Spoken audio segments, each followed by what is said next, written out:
భూమి గగన్ని పూరి నిశ్చితార్థంలో నిశ్చయ తాంబూలాలు ఎవరు తీసుకుంటారు బావా అని భూమి గగన్ని అడుగుతుండగా ఇంకెవరు పూరి అన్నయ్య వదినగా నువ్వు నేను నిశ్చయ తాంబూలాలు అందుకుంటాం అని అంటూ ఉంటాడు గగన్.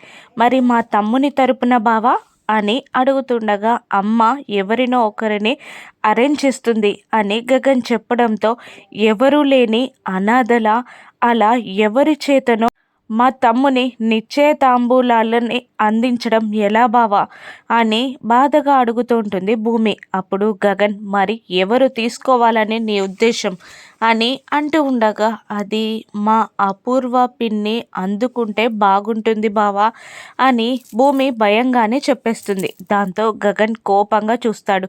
శారద కూడా అప్పటిదాకా నవ్వుతూ ఉండడం చూసి అపూర్వ మాట వినగానే షాక్ అవుతుంది.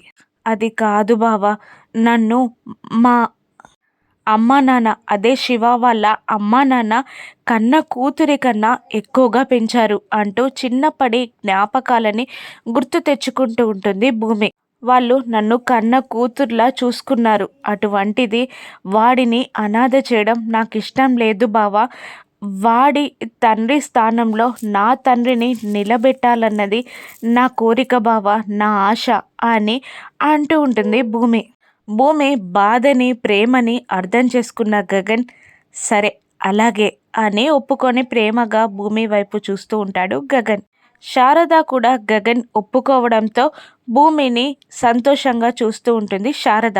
గగన్ ఒప్పుకోవడంతో భూమి సంతోషానికైతే అవధులు ఉండవు.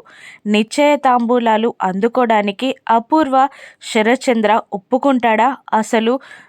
నేను ప్రేమించింది పూరిని కాదు మిద్దు అని శివ నిజం బయట పెట్టేస్తాడా? రాను ఎపిసోడ్స్లో చూద్దాం. Thank you for watching.